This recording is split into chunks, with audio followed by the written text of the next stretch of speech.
and that's the magic of omnichannel. Everything is in sync.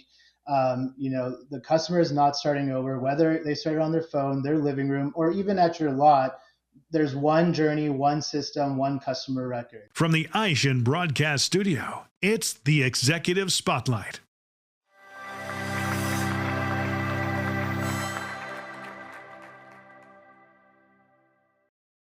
Welcome to AutoSuccess Executive Spotlight. I'm Kyle Alexander, and today I'm joined by Faraaz Ghauri, Vice President of Digital Retail at NETSOL. Hey, Faraaz, thanks for joining me today. Thank you so much, Kyle, for having me. Wish I could be there with you in Akron, Ohio, as a diehard Lakers fan, the hometown of LeBron James. Right. But hopefully flight situations will get better and I'll be able to make it out there soon. For sure. We'll definitely have to bring you back in at some point to our office here and into the studio. But hey, like we were talking about, this will do for now, and excited to have you in today to kind of talk about digital retail in the auto dealer space. I kind of want to start by talking a little bit about NETSOL. For those who might not know about the company, it's been around since, the mid-90s, started in asset finance and leasing software, and not in the digital retail space. So my first question for you, Faraaz, what does NETSOL do today, and how did the company, with 40 years in back-end finance systems, end up becoming a digital retail platform? Yeah, absolutely. So NETSOL's DNA is rooted in finance and leasing technology. So, like you said, we've been around for around 4 decades. The company was actually founded in the mid 90s, and went public in the late 90s. But through some acquisitions of a company in the U.S. and in Europe, that gave us an even longer sort of history to make that 4 decades. But our first platform and our core platform is a complete end-to-end portfolio management solution for finance and leasing. We've worked, and many of our customers are automotive finance companies, a lot of auto captive finance companies, but we also work with banks and equipment finance companies and other non-asset. But most of our customers have been in automotive, and we've worked with almost every automotive brand with their finance company in some region, like the Mercedes-Benz Financial Services of the world, the BMW Financial Service of the world.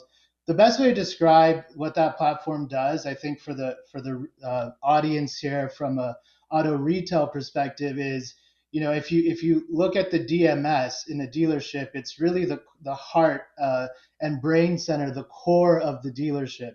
All transactions and all accounting ultimately is stored and managed in the DMS, and so that's where all the sales and finance and fixed operations management is happening there. Our finance and leasing platform is like that, but for a finance company.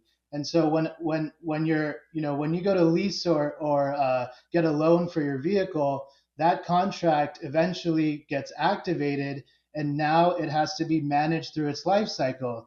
Payments have to be collected. The contract has to be serviced if there's any changes. All of the accounting has to happen there. It has to manage end of term, delinquencies, collections, etc. So that's really where our DNA was. And then about 5 or 6 years ago, we've always been, as a company, exploring new technology, new use cases, innovation. And for us, digital retail felt like a natural evolution to kind of take decades of finance expertise into the digital retail space, because we really saw a need for creating a truly end-to-end transactable experience. And also our experience in delivering these large enterprise finance platforms entailed very long, complex projects we did with a lot of these clients.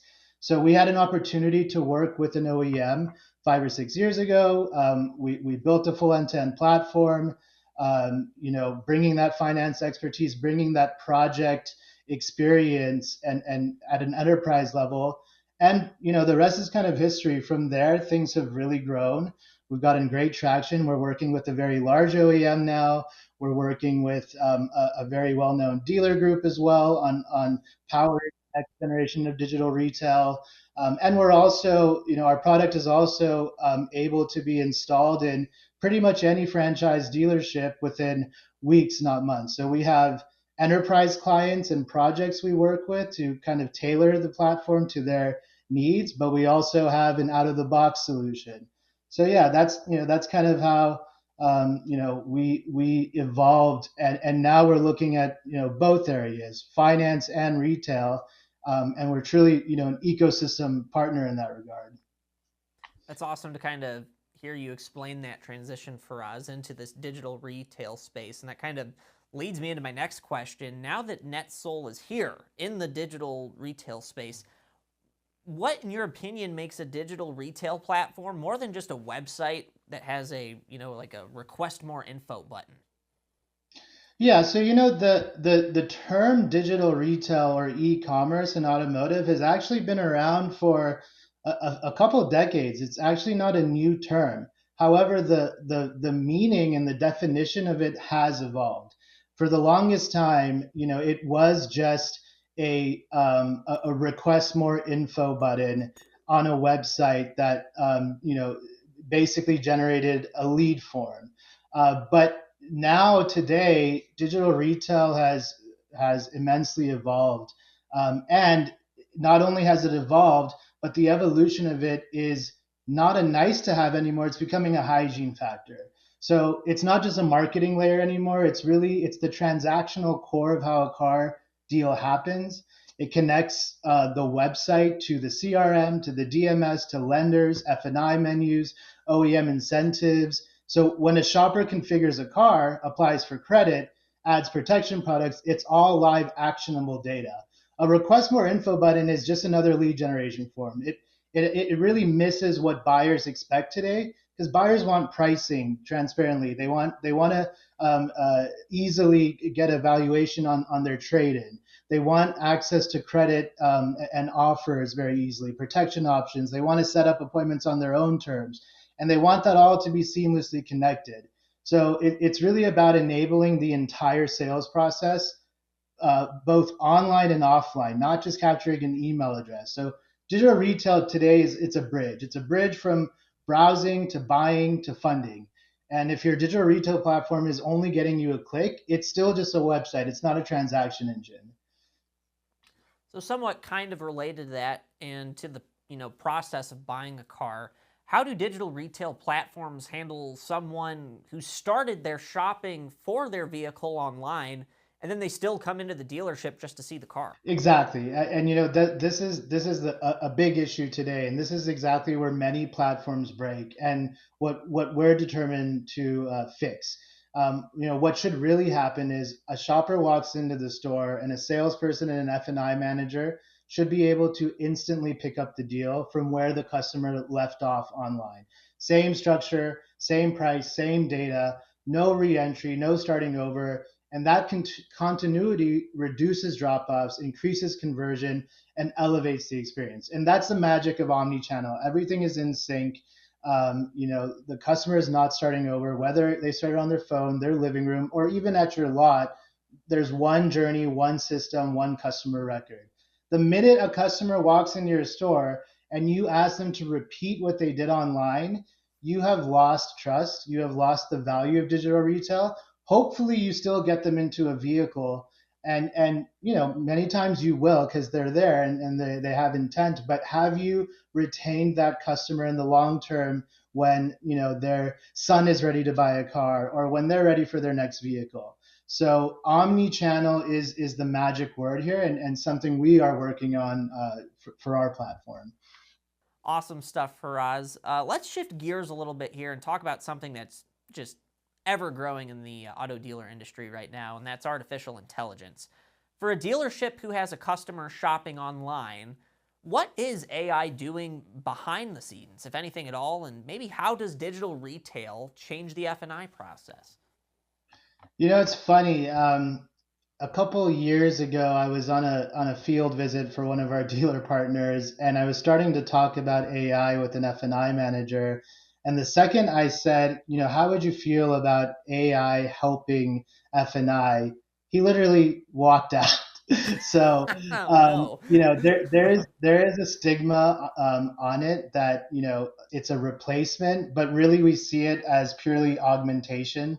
Um, you know, I, AI is a new F&I whisperer, let's say. Sure. Behind the scenes, it's analyzing customer behavior, what they looked at, what they skipped, what they hesitated on. It's matching profiles with protection products or lender programs. It's recommending next best action for F&I managers before the customer walks in. So instead of every deal starting from scratch, F&I starts personalized and data ready. Digital retail is also makes F&I more transparent, and customers can see and understand options early. And AI helps dealers upsell with context instead of pressure. In a more detailed way, customer browses online, an AI agent is working silently, tracking pages visited, trade-in estimates, credit band tier, vehicle usage profile, geography, protection product interest. It builds a model so that when shoppers sit down with F&I, the conversation is personalized, not generic. The F&I menu can appear with personalized recommended products based on the customer's situation, optimal payment structures, visual value justifications tailored to that individual. And the result is really it's fewer surprises, faster closes, higher attachment rates, and happier customers. The human remains in the loop, guiding and closing, but AI provides the insight and momentum. So by the time you say, hi, welcome back, AI already knows what your customers should be offered next, and you just execute it. So F&I is a space that we are really interested in from an AI perspective. There's plenty of others, but this is something that really keeps us up at night, is helping F&I, because it's often the F&I office that is the most resistant to digital retail, because loss of control on profit margins, and all of that fear is in there. But we actually see personalization through AI as a way to create a more profitable business. I know you were kind of starting to mention and got through quite a few different problems that some of these AI tools are helping to solve. Do you have any real world examples of how AI is solving a problem in digital retail? Yeah, so the biggest problems are friction, inconsistency, and lost insight. So AI solves that by unifying fragmented data between CRM, lenders, and desking tools, detecting drop-offs, spotting where customers abandon and why. It's solving lead decay, fragmentation, and content irrelevance by linking customer intent to real-time decisions, whether that's routing leads or recommending F&I. We've seen tangible uplift when these tools are deployed. Digital retail isn't just about tech for tech's sake. It's solving real pain points. Leads arriving hours after hours and going unanswered. Shoppers starting online, then abandoning. The handoff to the store is broken. Generic upsell menus that don't map to customer profiles. And high inventory used vehicles sitting too long. So AI tools are out there that are extending across the landscape. They score and route leads instantly. They ensure prompt engagement and detect where customers hover but don't act, and triggering follow-ups. And we've seen a lot of vendors pop up in the last 2 years in this space and have done extremely well. I mean, we're attending, NADA, we're attending Digital Dealer, and there is a lot of emphasis on AI as a way to create personalization, conversational AI to close loops and respond faster. But the real opportunity we see is when these tools tie into the transactional data. So AI doesn't, it's not there to replace your team. It gives your team the right signal at the right time to act like a closing machine. Now, one space we kind of haven't talked about in the dealership in regards to digital retail, used cars. What does digital retail look like for used cars at a dealership? Yeah, that's a great question. Used cars are, we think, the ultimate omnichannel use case. High velocity, low margin, often emotionally driven. Digital retail helps dealers move pre-owned inventory faster by connecting merchandising, pricing, and financing dynamically. AI can predict what inventory mix moves fastest in each market, what lenders approve which profiles, and even what F&I bundles perform best on used vehicles. So the used car market in 2025 is highly dynamic. Uh, the new vehicle price, there was just a report that KBB came out with maybe 3 weeks ago. The average price for a new vehicle has gone over $50,000 in the Oh US. yeah. And so Mm-hmm. this has driven many consumers towards used inventory, but high interest rates have squeezed affordability. So it creates this paradox: strong demand but tighter credit, and dealers need faster turns, sharper pricing, and omni-channel reach. Carvana, Echo Park, they've shown the power of frictionless digital experiences from a used car perspective. But franchise dealers now have the chance to blend the speed with trusted local presence. So in used cars, digital retail means integrated trade-in tools. AI helps forecasting which trims, mileage bands, and finance combinations will sell fastest in a given zip code. But ultimately, it's about velocity and trust, two forces that like define profitability in pre-owned retail. Awesome stuff, Faraz. As we start wrapping up here, let's kind of talk about the future. What's the innovation or capability that you think is going to fundamentally transform how people buy their cars? And maybe it's something that most people aren't paying attention to yet. What do you think that capability is? Well, we were just talking about before we started how time is flying. Technology is moving faster and faster. Agentic AI is the big one. So not chatbots, but autonomous digital agents that work behind the scenes. So imagine an AI assistant that can negotiate payments within a preset margin, draft a deal sheet, coordinate lender approvals, schedule delivery, um, all alongside a salesperson. So agentic AI will move us as an industry from lead automation to deal automation. And that's where Transcend Retail, our platform, is heading, where it's an ecosystem that learns, acts, and sells alongside you.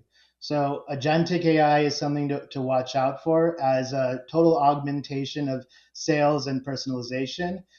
The other areas, the form factor of devices is also changing, right? Right now Sure. we've got our phones, our smartphones, but you see companies like Meta, really bringing augmented uh, reality glasses into the mainstream, and these are evolving. So we do have to think about different form factors and ways to experience the web, essentially. AR and VR showrooms could reshape discovery. I mean, imagine a virtual test drive, right? These are things that, combined with AI, some like what we're looking at from an innovation perspective. We also see the connected vehicle commerce is also a thing. It's going to turn cars into engagement hubs. Just subscribing to new features, or even selecting your next car from the car you're driving in. We see commerce and vehicle experience merging in the future. And ownership as well. It's always been something we've looked at. It's been a very difficult space to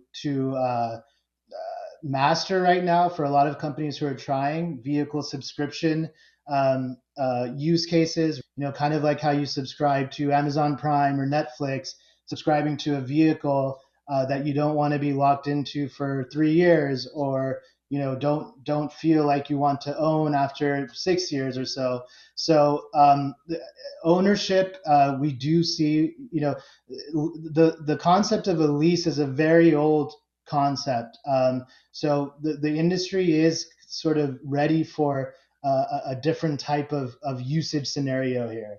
So, I think altogether these trends really point to one future, which is personalized, predictive, and perpetual.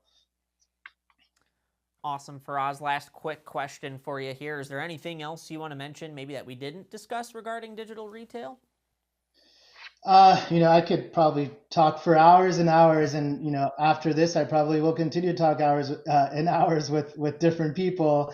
But look, no, just in closing, I would say what is really keeps us excited is auto retail is really at a rare crossroads between tradition and transformations. Technology, AI, and data are redefining what it means to sell. But the most important currency for us and for our clients and for our dealer clients is trust. That is the most important currency. And NetSol, our vision, we believe the winners of this next era won't be those who replace humans with machines, but those who equip humans with technology that makes every interaction smarter, faster, and more meaningful. And that's what we're building with Transcend Retail. It's built for the future, and it's one where digital doesn't just simplify the process, it also amplifies the experience. Great stuff, Faraaz. Again, thanks for joining me today. Hope to catch up with you at NADA coming up here in a few months. Absolutely. I'd love to hang out with you there, Kyle. Thank you so much for your time.